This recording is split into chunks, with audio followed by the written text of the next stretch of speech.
I'm Adam, and this is Danielle. and welcome to the CTC News. Today we will be showing how welding helps a young lady go to the beach.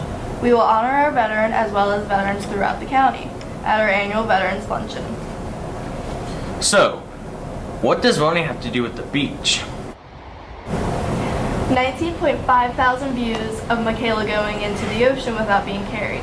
Michaela has a genetic disorder where she is unable to walk, and as she gets older it gets harder for her parents and other family members to carry her.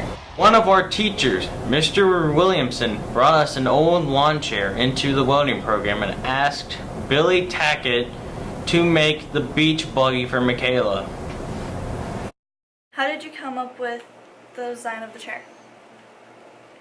My son, he called me and wanted to know if I could do something for his daughter because she's paralyzed. And they was taking a vacation to a beach. And I said, well, probably.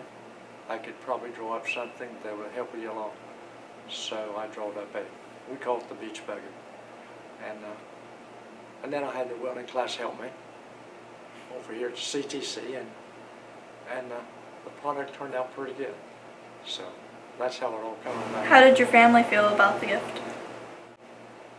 Well, my son, the one that had the daughter, he felt pretty good about it for the simple fact that the girl had gotten to a point, like at 79 pounds, that he just couldn't carry her around anymore, and she couldn't go to the beach, or she couldn't do anything. So in order to make her part of the family, he needed a vehicle in order to transport her down to the water. And I designed something with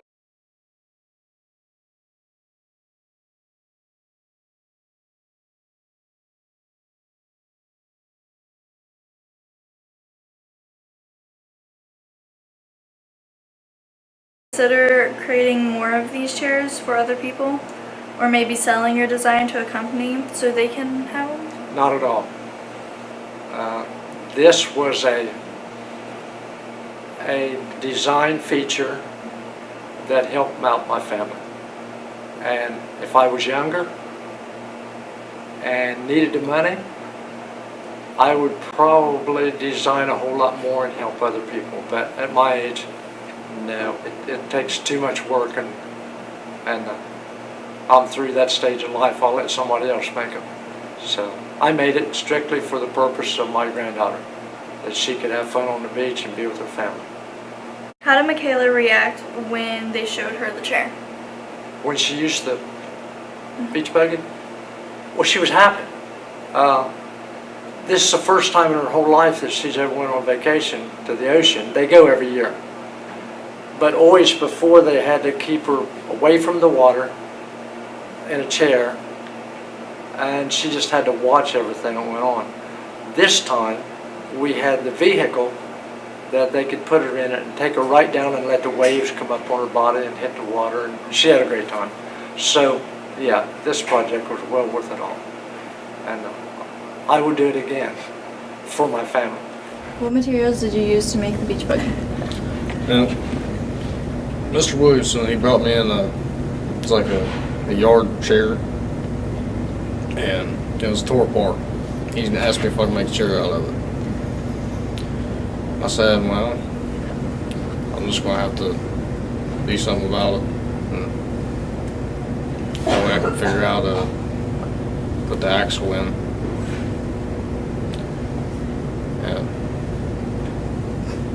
Next question. Did you get paid for it? he shoved $20 in my pocket, and I tried to get back to him. He just wouldn't take it. So I'm like, argued with him for about 15 minutes. How do you feel about this project? I felt pretty good about it. I feel like I did a good deed. Another way we participate is by using our skills by honoring our local veterans on Veterans Day. Why did you decide to have the Veterans Day luncheon? Veterans Day luncheon, actually, I cannot take full credit for that. Mr. Meredith, it is something that's near and dear to his heart. He's the one that, I don't even know how many years ago, probably 4 or 5 years ago, maybe longer than that, he wanted to do something for the veterans, and he asked if we would be willing to help by serving a luncheon that day. Have you been in the military yourself? I spent 9 years in the Air Force. Memorable moments that you could share? Well, actually, the Air Force, I really enjoyed it. I was trained for the same thing I'm doing now, what I'm teaching the students. The Air Force sent me to Hyde Park Culinary Institute of America. That's where I got my training, which really helped to do what I'm doing now. So. Thank you so much. You're very welcome. Thank you. The public safety class performed a flag raising ceremony the same day. They did a great job, didn't they? Yes, they did. I'm Danielle, and this is Adam, and see you next time on the CTC News.